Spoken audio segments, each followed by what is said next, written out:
Meus nobres amigos inscritos e membros do canal Spook House Casas Assombradas, tio Spook aqui de mano, tá ligado, mano? Tá ligado, mano? Mano, tá ligado? Tá ligado, mano? Mano, tá ligado? A gente vai fazer o Podcela, novo podcast da cadeia. Olha só, brincadeiras, hoje tá frio pra dedéu, o tio Spook tá de gorro, sim. Em São Paulo tá fazendo uma alteração muito grande de clima e tal, e eu tô assim, descalço, mas de gorro. É tipo o cara que vai de casaco e anda de bermuda, né? O cara tá com aquele baita frio, tá de casaco, mas bermuda. Brincadeiras à parte, hoje nós vamos falar uma coisa meio séria. Todo mundo viu aqui, né, a eleição. Eu estava torcendo pro húngaro, né? Porque aparentemente, era o único que não tinha escândalos. E os caras pegaram o cara que tinha escândalo. Vaticano. Eu tinha chamado Vaticano. Porque é complicado, viu? Eu sempre falo, está no DNA católico, não cristão, né? Porque vamos separar um pouquinho as coisas, né? Cristão não é católico. Você fala isso pro cristão, o cristão fica puto. Eu não sou católico, eu sou cristão. A diferença é muito clara, né? Os católicos seguem, então, o que a Igreja Apostólica Romana assim predetermina, e o cristão segue as ramificações, as protestantes, as neopentecostais, e não necessariamente seguem a igreja. Lembrando que a igreja ela tem a trindade, Pai, Filho e Espírito Santo, que alguns teólogos dizem que são 3 deuses, porque eles cultuam o Pai, cultuam o Filho e cultuam o Espírito Santo, tá? Então, alguns teólogos tratam desta maneira. E eu não discordo da sua ideologia. Tem coisas ali que são bem complicadas dentro desse aspecto. O cristão não. O cristão ele vai seguir a Bíblia e Deus. Ponto, acabou. Esse é um dos preceitos do princípio, então, visto pelas protestantes, tá? Então, vamos lá. O que nós temos aqui é uma coisa bem complicada. São matérias que saíram sobre, então, o novo Robert Francis Prevost, que, então, foi eleito o Papa, tá? Veja... Eu fiz um vídeo falando sobre isso, existia então um grande divisor de águas, tá? Ou a igreja iria atrás do húngaro para então se aproximar mais da Rússia e ter uma possibilidade ali de conversa, conexão e tudo mais, lembrando que eles têm a igreja ortodoxa. Nos Estados Unidos eu achava bem complicado porque não teria nexo tentar se aproximar dos Estados Unidos ou de Trump. Talvez por uma questão de protecionismo, seria ali a escolha do Vaticano para pegar, então, o Papa americano. Por que protecionismo, né?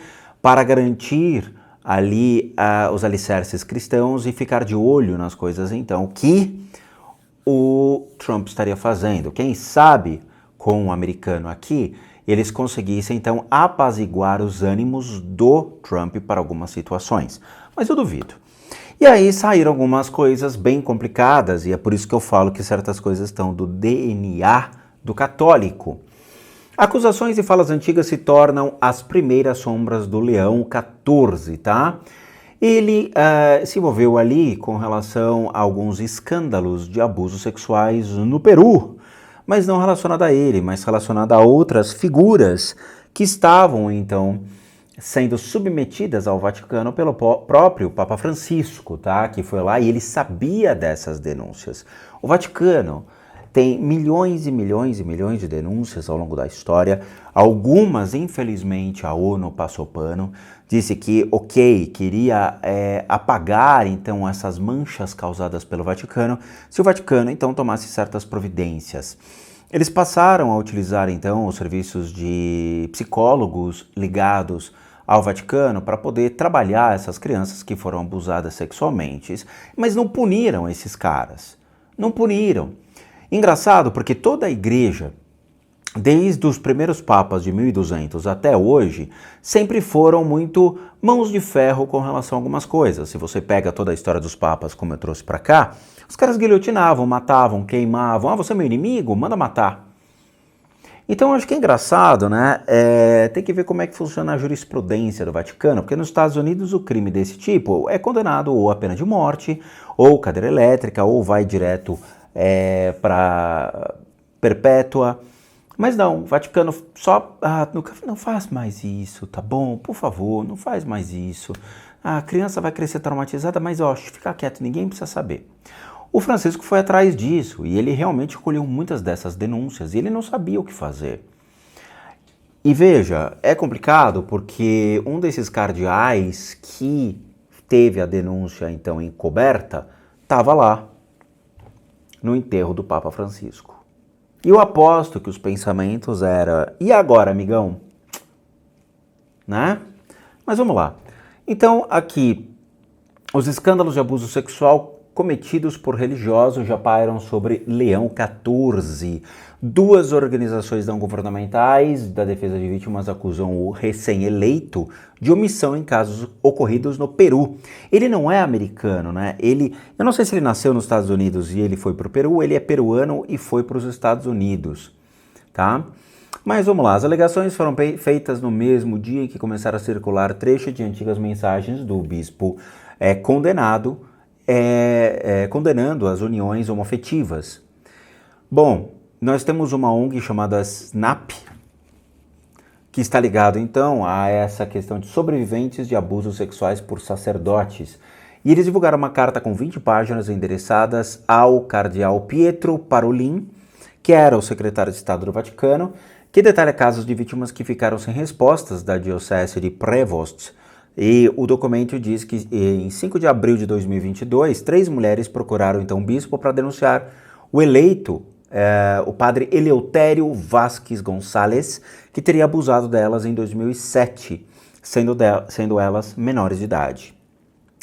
Tá?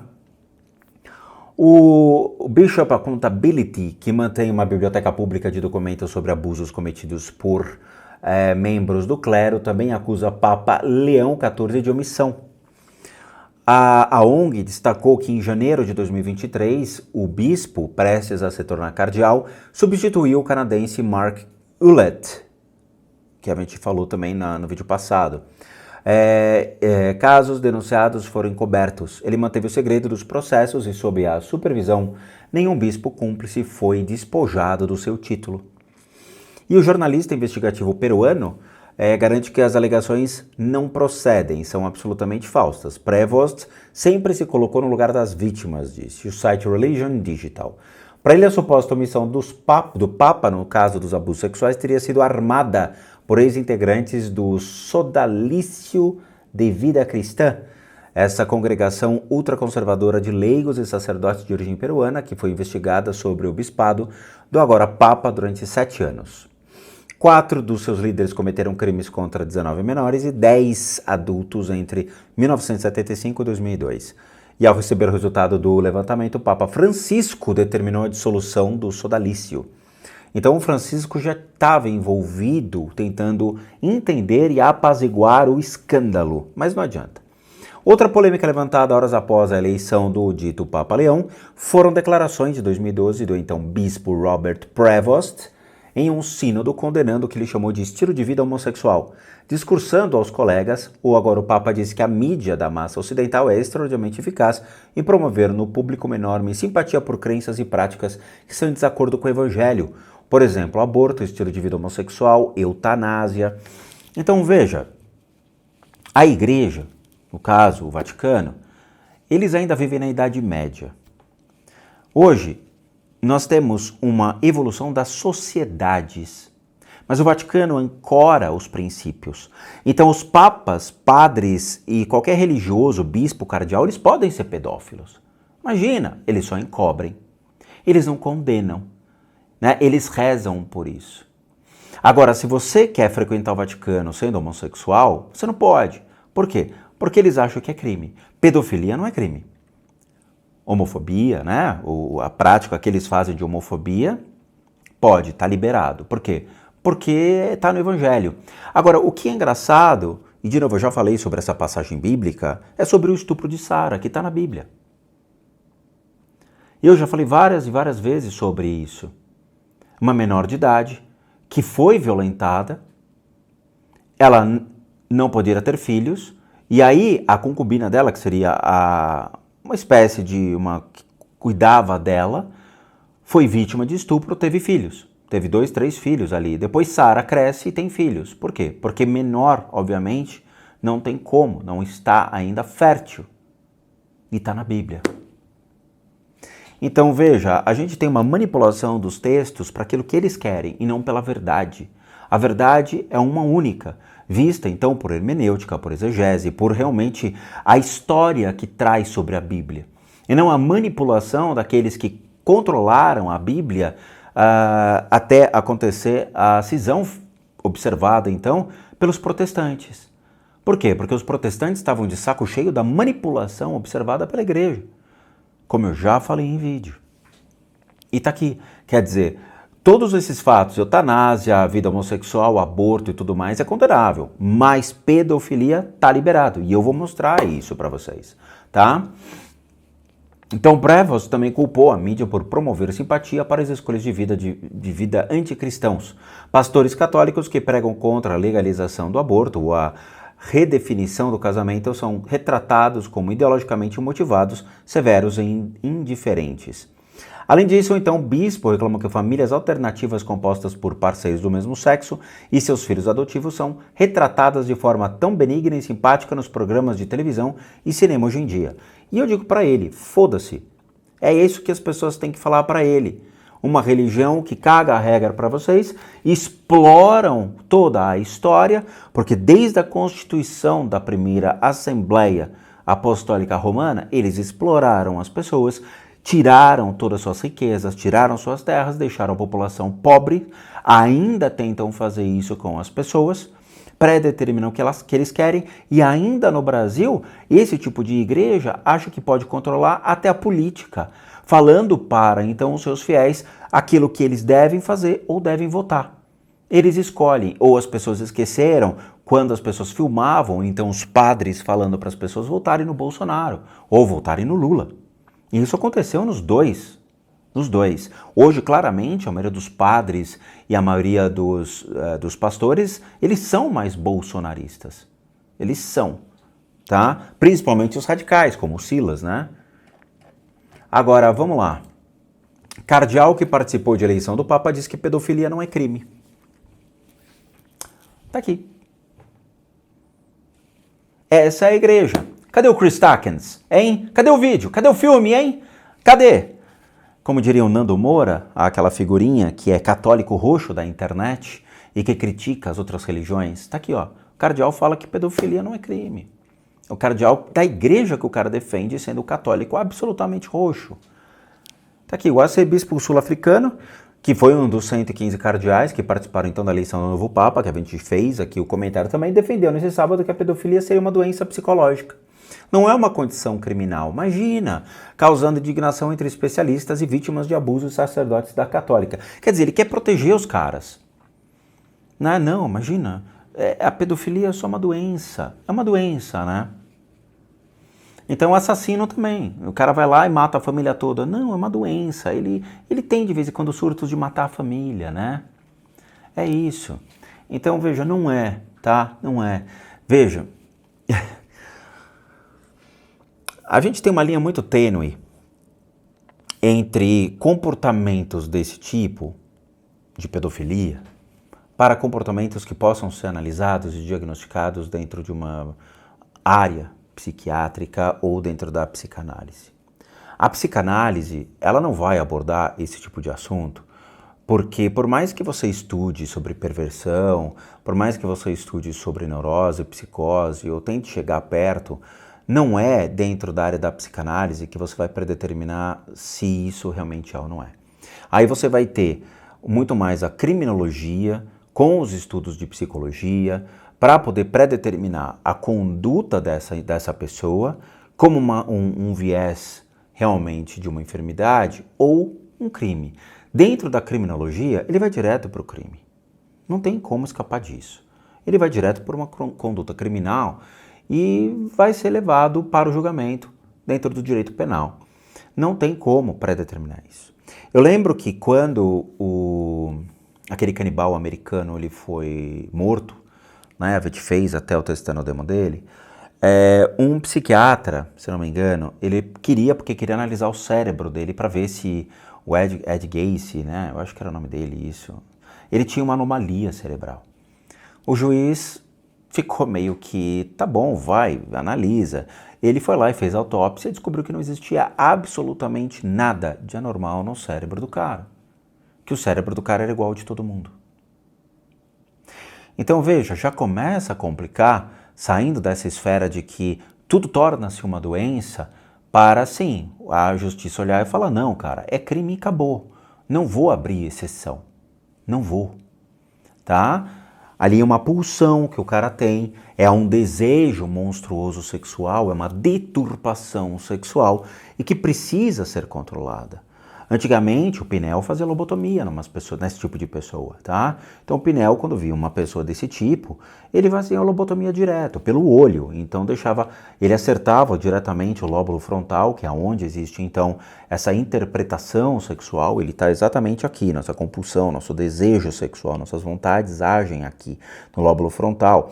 Então, quando ele faz a inserção, ele bate o pino no cara, ele acerta o lóbulo frontal e a pessoa fica catatônica. Ele apaga a pessoa, ele rebuta ela, entendeu? Então ele acaba com isso. E curiosamente, né, o Freud discutia muito essa questão do superego, onde tinha as condutas éticas e morais muito mais enraizadas e que deveriam ser mais trabalhadas, porque um fator desse é uma pessoa que não tem conduta ética e moral, ele não tem o superego que possa passar por um crivo a partir dessa pulsão do id e que fala pro cara, mano, você pode, sabe, você tem aquele reflexo de achar, sei lá, vou ser muito bizarro, mas achar uma menina bonita, falar, nossa, aquela menina é bonita, mas o seu superego, ele trava esse tipo de pulso e fala, mano, o que eu tô falando, cara? Sabe, tipo assim, ela tem traços muito bonitos e quando crescer vai ser uma menina exorbitantemente linda. Pronto, acabou. E não gerar essa pulsão que passa pelo superego e vai direto no lóbulo frontal, causando essa alteração do eu e levando, então, esse desejo compulsivo de, sei lá, né? É horrível isso. É horrível, tá? Então, o rapaz aqui, essa belezura, disse que não é crime, é uma doença, tá? E pedófilos são que sofrem abusos quando eram crianças e por isso eles precisam ser examinados por médicos especializados. A pedofilia é uma condição psicológica, uma desordem, afirmou o arcebispo. O que faz com os transtornos? Você tem que tentar consertá-los. Claro, a cadeia é um exemplo de tentar consertar as pessoas. Todo mundo que sai da cadeia sai absolutamente consertado. Por isso que existe pena de morte nos Estados Unidos para crimes desse tipo. Porque os caras sabem que não tem como consertar um cara desse. Se coloca de novo na sociedade, ele faz novos crimes. O Japão é um exemplo disso. O Japão ele foi constituindo as suas leis à medida que os crimes foram aparecendo. Quando surgiu o crime de canibalismo, que teve um canibal japonês, e teve outros crimes também de violência e crimes sexuais, os caras não sabiam como fazer. Eles davam penas brandas, eles davam penas, sei lá, de 5, 10 anos ali, numa reclusão muito zoada. E o cara saía e continuava cometendo crime. Entende? Quer dizer, o cara vai pro clube de Campo São Marcos, praticamente, entendeu? O cara vai se divertir na cadeia, volta e continua cometendo. Profissão bandido. É isso que as pessoas têm que entender. Bandido hoje é profissão. Daqui a pouco a gente vai ter carteira assinada para bandido. Entendeu? Então tá aqui, ó. O Napier ainda disse que conhecia pelo menos 2 sacerdotes pedófilos que teriam sofrido abusos quando crianças. Nossa, tadinho deles, né?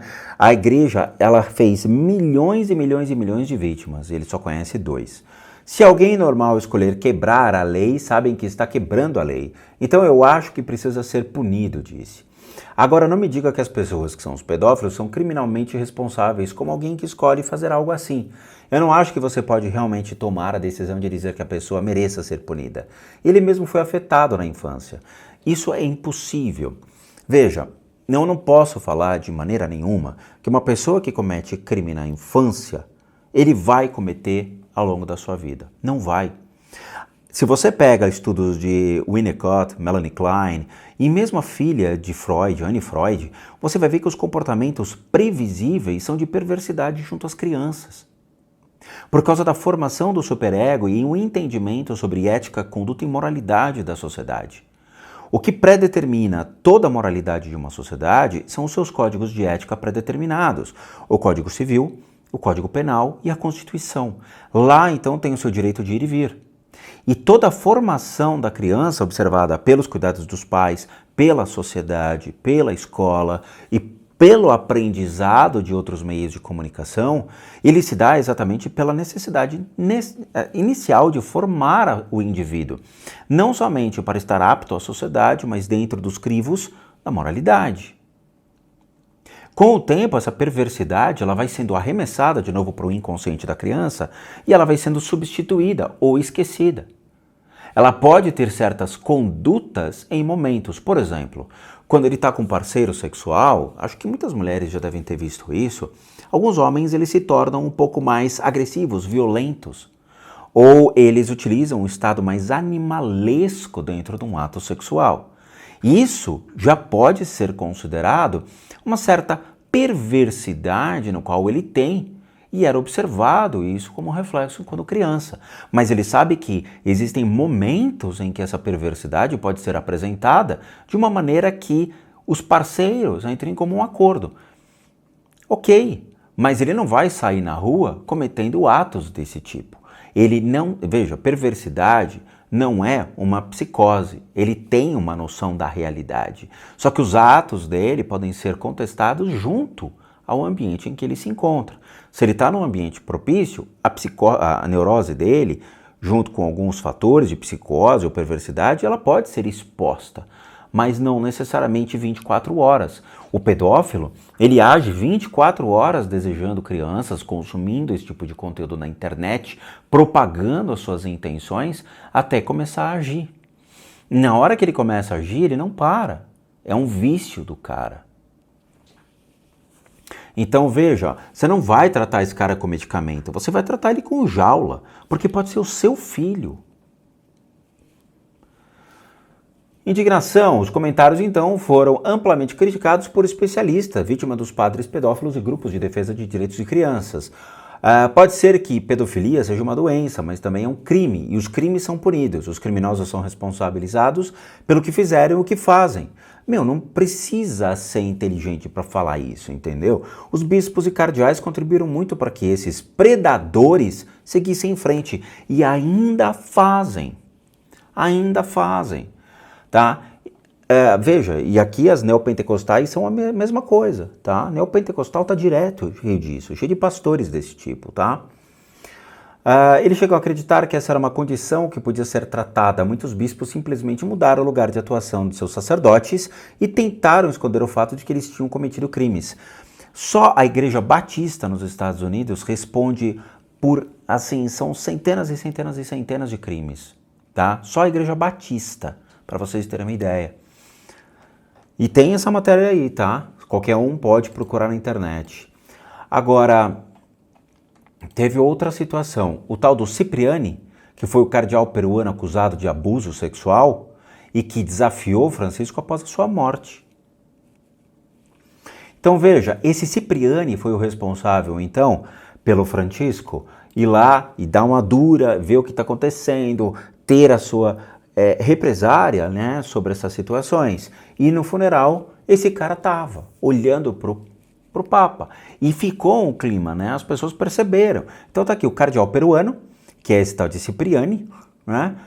Está em pé, frente do caixão do Papa Francisco, com um ar sério e com as mãos entrelaçadas. Ele veste uma batina preta e solidel vermelho, cruz peitoral, cruz. Tá usando uma cruz, sendo que ele é um pedófilo. As vestimentas que o próprio pontífice o proibiu de usar após as denúncias de abuso sexual. Olha que legal, né? Então o Cipriano chegou a ser o religioso mais influente do Peru, e acho que ele levou muito a sério o nome, não é? Peru.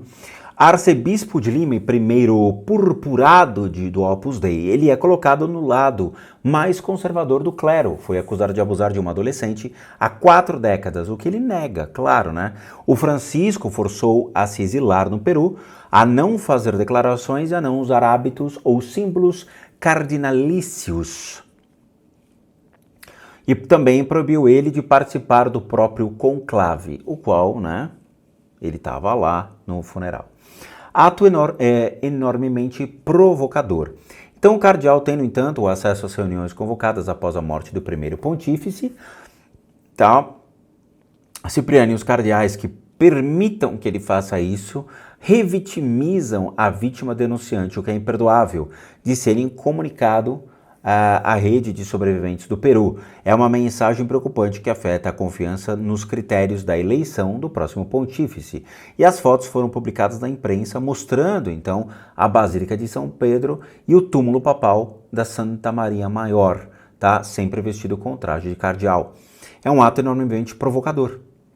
É uma afronta à autoridade do Papa morto e uma demonstração de força à ala ultraconservadora da Igreja antes do próximo conclave, tá? É uma pena. E, né, como eu falei, ele estava inquieto, né? Ali o Papa Francisco estava observando ali, vai saber se era esse ato que aconteceu. Então tá aqui, ó, o Vaticano investiga a Organização Católica Peruana sobre pedofilia, tá? Que é exatamente o Cipriani. E é isso, cara. Olha, para vocês verem como o Vaticano sempre foi e sempre será um antro de pessoas que estão repletas de crimes. Eu já coloquei a história dos papas aqui, já trouxe toda uma literatura para vocês e espero que vocês comprem esses livros. Leiam para entender como tudo aconteceu, a história sangrenta do Vaticano e até hoje esses escândalos sempre aparecem. Lembrando, nós tínhamos então um africano ali que era do Congo, que era armamentista e miliciano, sabe? Nós tínhamos o outro que era meio Pablo Marçal, que foi até a faixa de Gaza fazer a sua promoção para Papa. Nós tínhamos outros escândalos dessas figuras, um escândalo financeiro, que tiveram que tirar o cara, que ele também estava concorrendo para ser Papa, mas tiraram porque ele estava envolvido em escândalos financeiros e assim vai. É horrível, sabe, esse tipo de situação em que está no DNA desses caras, todos esses crimes. Então assim, eu fico muito triste por tudo isso, honestamente. Eu sempre falo para as pessoas que as religiões elas têm um valor muito grande dentro da história, tá? Sempre falo, sempre vou falar isso. As religiões sempre tiveram um grande peso em todos os fatores da história. É interessante nós estudarmos as sociedades, é interessante a gente estudar toda a parte da mitologia criada, toda essa parte dos fenômenos observados sobre as crenças, é muito bonito. Mas infelizmente as pessoas, elas deturpam, criando fanatismo, cometendo crimes, a busca pelo poder, o domínio, sabe, a imposição. Muitas pessoas morreram de formas horrorosas graças às religiões hoje, como a gente vê. Então, o catolicismo matou muita gente, o cristianismo matou muita gente. Não tem como escapar disso. A história está cheia de lama, entendeu? Se você pega a história do povo hebreu, teve muita morte, muitos crimes, muitas atrocidades, tá? O Islã, infelizmente, com o radicalismo dele, com xiitas e sunitas, a questão, né, dos homens-bomba, a questão da destruição. A gente está vendo um conflito muito grande das principais religiões hoje observadas, principalmente aqui no Brasil, e isso é muito ruim, isso é muito ruim. Tá? Parece que o mundo ele é realmente cíclico e as coisas não param. Bom, é isso. Eu fico muito triste por tudo isso e você vai ver que não vai ter punição em hipótese alguma perante esses crimes, tá bom? Então é isso, eu agradeço de coração a todos, muito obrigado por assistir o vídeo até agora, como recadinhos finais. Todo mundo sabe que eu, Rodrigo, sou um terapeuta, um psicoterapeuta alternativo. Sou licenciado nacional e internacionalmente por institutos que me habilitam, me capacitam, para que por meio de técnicas complementares a gente possa complementar a medicina e não substituir. Complementamos junto aos tratamentos das enfermidades física, emocional, mental, bem como as limpezas de casas, análises de casas. E para aqueles que querem passar por isso, devem encaminhar um e-mail para limpezadecasas@gmail.com, onde vocês vão obter todas as devidas informações, bem como os respectivos valores. Sim, eu cobro porque eu sou um profissional das práticas integrativas complementares. Para aqueles que querem ajudar o canal, nós temos 3 formas de donation: PayPal, seja membro, valeu. As 3 encontram-se aqui abaixo, basta você clicar em qualquer uma dessas abinhas, vai ser levado a uma página que você pode doar o valor que você quiser ou puder, ou nosso site, casasassombradas.com.br, com muita coisa legal para vocês. Vejo vocês nos próximos vídeos e bons sustos a todos nós.